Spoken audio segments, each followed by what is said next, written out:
So, breaking news. Well, not really breaking. I think we all expected it. But Chris Taylor is going to stay a Dodger. 4 years, $60 million. They did something. I'll take 4 years. What was it? 4 years, 60.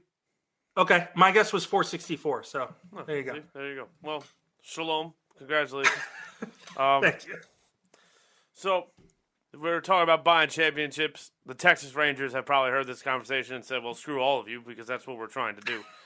Spending almost $500 million in 24 hours. Semyon, Seager, and John Gray. Yes, John Gray. And Cole Calhoun. Why his name is relevant, I don't really know. But the Texas Rangers are very competition-based in the West now. The Oakland A's are going to be a pretty good team. Why they want to trade Matt Olsen, I don't really know.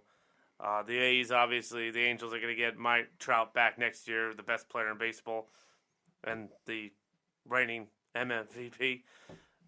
Do we think the Rangers have a shot to kind of get in the playoffs? Obviously, the Astros are still going to be there. Do we have them kind of hinging on playoff contingency here, or they just wasted a whole bunch of money? I don't think it has to be either of those things, because I don't think they're. I don't know that it's wasted yet, but I don't think they're close to competing right now. If you want to look at their lineup, they added two top tier hitters in Semyon and Seager. They now have two good hitters in their lineup. I saw someone post a potential lineup, and it just. Look, you mentioned Cole Calhoun. Cole Calhoun is fine. But they have, he was listed as their cleanup hitter. If Cole Calhoun is your cleanup hitter, no, you're not a good team. Look, those two guys are really, really good. And I don't think the Texas Rangers are done. They talked about spending something like $100 million or increasing their budget $100 million. As you said, it was $500, but that's over time. They're talking about increasing their budget $100 million this offseason. I mentioned Seiya Suzuki from Japan. I think he's on their radar. I think they're going to add another outfielder. I don't think that's even going to be enough. But if you start looking forward to next year's free agency class, it's not nearly as good as this year's free agency class. So they might be buying a little bit ahead of time. They also have a very deep farm system. It's not top tier talent. It's not guys in the top 25 of our prospect list or anything like that. But some of them are about ready to show up. Outside of Jack Leiter, the recent number 2 overall pick, Al Leiter's son, extremely good. He's a top tier talent. He's a very, very good pitcher. But outside of him, it's not a bunch of top guys. It's not like Eloy Jimenez and Luis Robert and Yoan Moncada with the White Sox when they're all young and coming up through the same team. But They do have guys who are going to hit the majors. I think they're going to be a little bit deeper, but I don't think 2022 is their year. And they're pitching. John Gray is okay. Dane Dunning they got from the White Sox. He's okay. They don't have the rest. The rest of their rotation is horrible. Their bullpen. I asked people in my world who are obsessed with baseball. I was on a show on Monday. I said, "Who can name the Rangers closer?" No one could do it. I didn't know until I looked it up. Panarin. That's our closer. It is.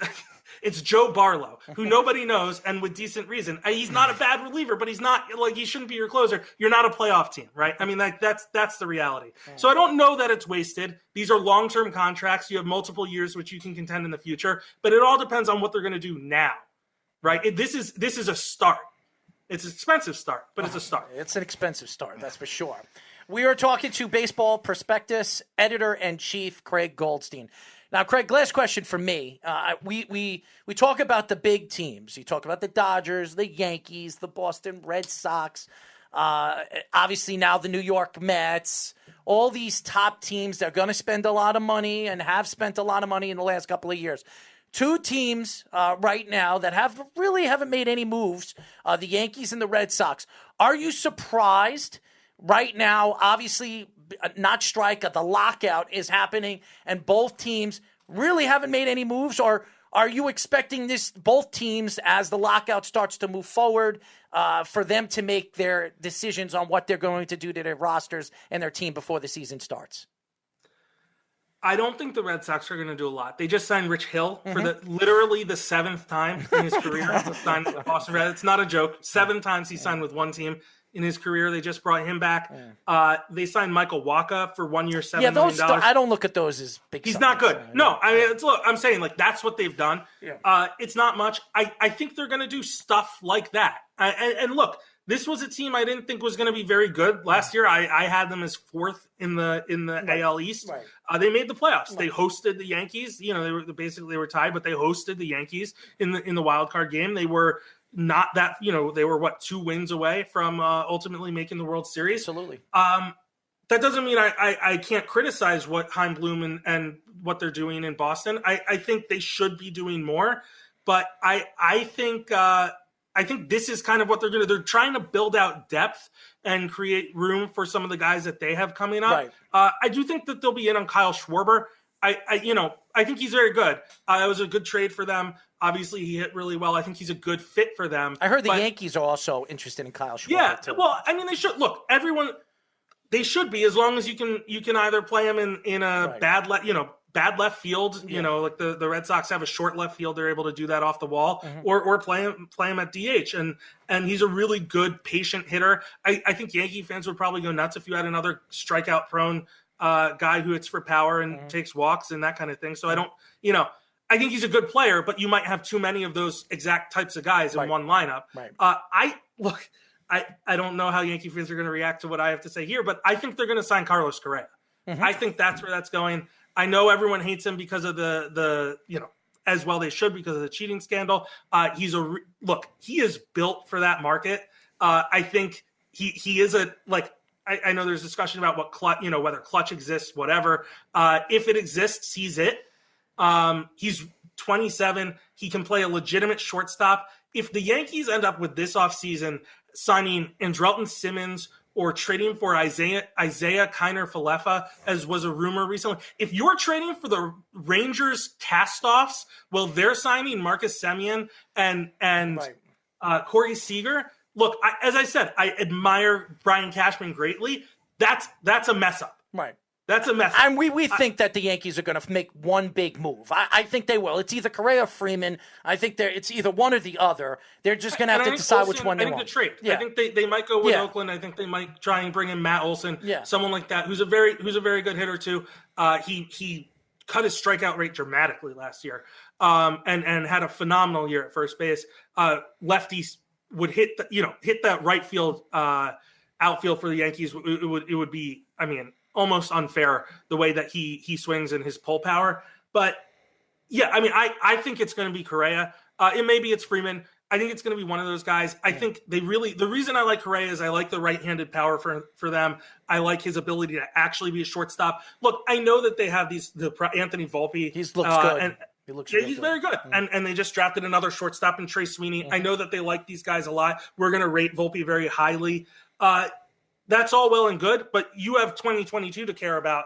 And if Volpe needs to play second base, if Correa needs to play third, they can do that. They can figure, too many good players is not really a problem, but if it is, it's a good problem to have.